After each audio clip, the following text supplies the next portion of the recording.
Michel Blanc, l'une des figures marquantes du cinéma français, s'est éteint dans le regret de millions de fans.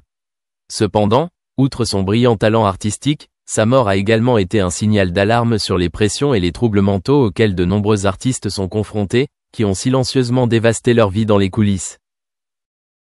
Tout au long de sa longue carrière, Michel Blanc a créé de nombreux personnages légendaires, qui font que le public tombe amoureux et s'en souviennent pour toujours. Des films comme Les Bronzés ou Le Dîner de Con font non seulement rire mais contiennent aussi de profondes leçons sur l'humanité. Mais derrière ces sourires se cache un Michel Blanc aux prises avec des troubles mentaux, un aspect que peu de gens connaissent.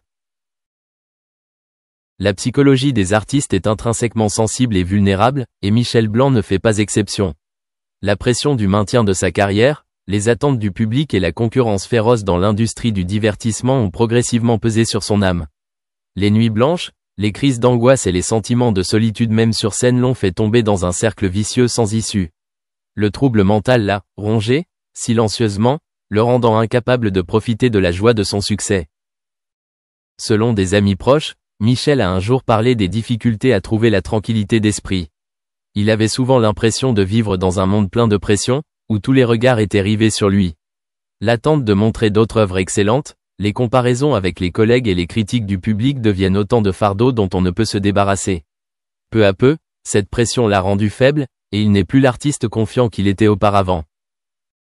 Même si Michel Blanc s'efforçait de conserver sur scène l'image d'un artiste joyeux et créatif, ses moments privés étaient sombres et remplis d'anxiété. Il a demandé l'aide de nombreux psychologues, mais faire face à des problèmes psychologiques est toujours un voyage difficile. Il a suivi de nombreuses thérapies différentes mais n'arrivait pas à trouver la tranquillité d'esprit. Cela a approfondi ses sentiments d'impuissance et de désespoir. La mort de Michel Blanc est non seulement une perte immense pour l'industrie cinématographique française mais aussi un rappel de la nécessité de prêter attention à la santé mentale des acteurs du monde artistique. Cela tire la sonnette d'alarme sur la pression à laquelle les artistes sont confrontés dans l'industrie du divertissement, où le glamour externe peut obscurcir les batailles internes. Son histoire doit être considérée comme un moteur de sensibilisation à la santé mentale dans la société, afin que personne ne souffre seul. Dans les jours qui ont suivi sa mort, de nombreux collègues et fans ont exprimé leurs condoléances et appelé à un changement dans la façon dont la société perçoit la santé mentale. Ils estiment qu'il est nécessaire de créer un environnement favorable aux artistes, dans lequel ils peuvent partager librement les difficultés auxquelles ils sont confrontés sans craindre d'être jugés ou critiqués. Michel Blanc restera à jamais gravé dans les mémoires non seulement pour les œuvres qu'il a laissées, mais aussi pour les combats qu'il a dû mener dans l'ombre. Son histoire témoigne du fait qu'une carrière artistique n'est pas seulement une question de gloire mais peut aussi contenir une douleur silencieuse. Espérons que ce qui est arrivé à Michel suscitera un changement positif dans l'industrie du divertissement, aidant à protéger et à soutenir d'autres artistes talentueux, afin qu'ils puissent vivre leur passion sans être opprimés par un fardeau psychologique. La question « Quand te reverrai-je, pays merveilleux ?» est devenue une citation célèbre dans un célèbre film français. Le film dans lequel il apparaît, Les Bronzés font du ski, n'est pas seulement une simple œuvre de cinéma mais aussi un élément indispensable de la culture populaire. Avec son humour, sa satire et ses moments idiots, le film a conquis le cœur du public, devenant l'une des films les plus appréciés des Français. Dans une scène inoubliable, Michel Blanc et Jean-Claude Duss sont restés coincés dans les télésièges toute la nuit, créant un moment inoubliable dans le cœur des téléspectateurs. Leur panique et leur impuissance au milieu de la scène de neige d'un blanc pur ont suscité des rires rafraîchissants mais contenaient également de nombreuses réflexions sur la vie.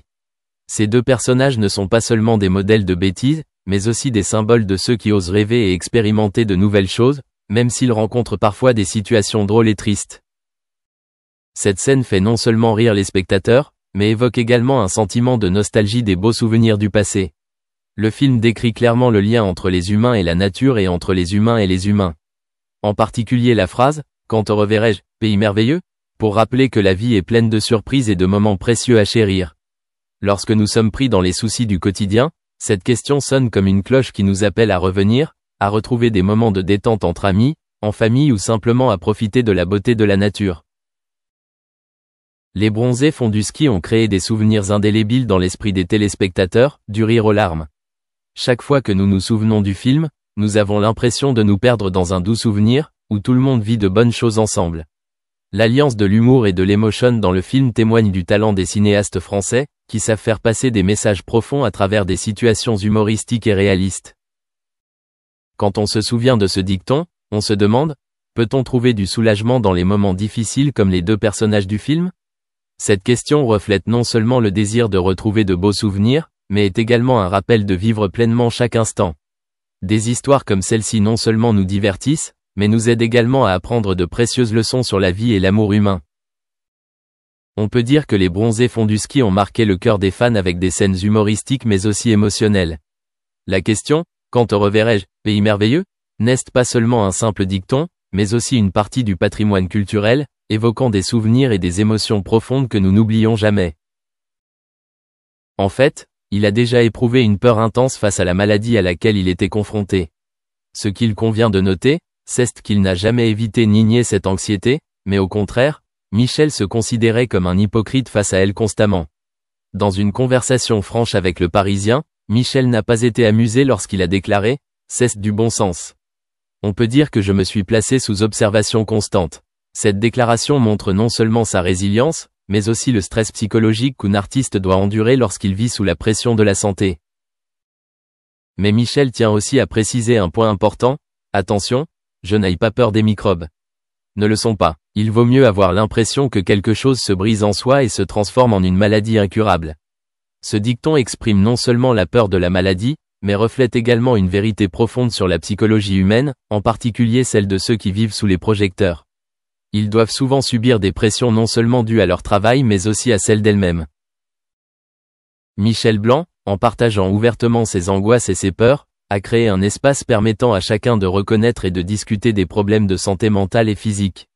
Il n'hésite pas à exprimer ses émotions, ce qui contribue à faire tomber les barrières que plusieurs personnes rencontrent souvent lorsqu'on parle de santé. Son courage face à la maladie et son partage avec le public ont aidé de nombreuses personnes à se sentir moins seules dans leur combat. Au lieu d'être simplement quelqu'un de célèbre pour ses films drôles, Michel est devenu un modèle positif pour ceux qui luttent contre la peur et la maladie. L'anxiété vécue par Michel n'est pas simplement un problème personnel, mais fait également partie de la vie quotidienne de beaucoup d'autres. Il prouve que partager ses peurs peut être la première étape pour les surmonter.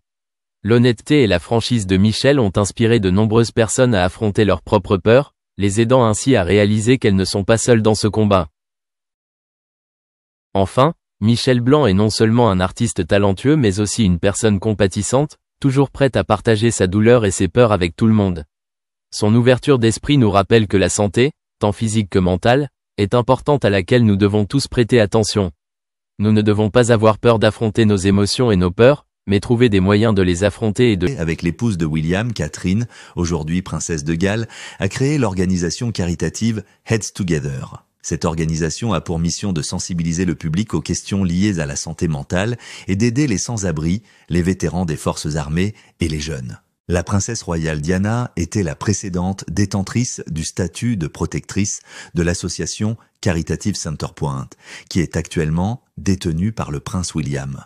Jusqu'à présent, il a été actif dans un certain nombre d'autres organisations caritatives et il est actuellement le parrain royal de près de 30 organisations différentes. En outre, William s'efforce de préserver la mémoire de Diana pour le bien de ses enfants. William a déclaré que nous avons maintenant exposé plus de photos d'elle dans la maison et que je parle souvent d'elle avec George ou Charlotte. Alors qu'il se remémorait un moment précieux passé avec sa mère, William s'est souvenu qu'elle lui faisait écouter The Best de Tina Turner afin d'apaiser l'inquiétude qu'il ressentait avant de retourner à l'internat. À ce moment-là, a-t-il dit, il s'agissait d'un véritable moment de famille.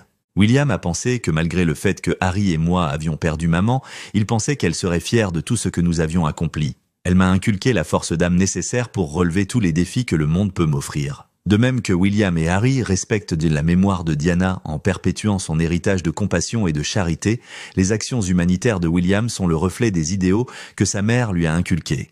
The Crown et ses réactions.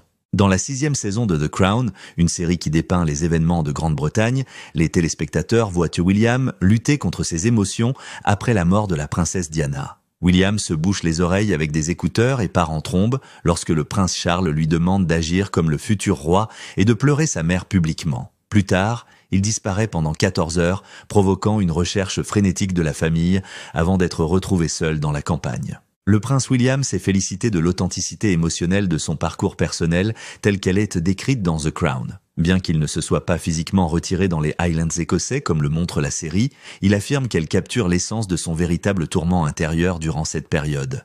The Diana Chronicles de Tina Brown rapporte un incident similaire durant la semaine de préparation des funérailles où le prince Philip s'est inquiété de la disparition de William, soulignant son profond chagrin et l'inquiétude de la famille.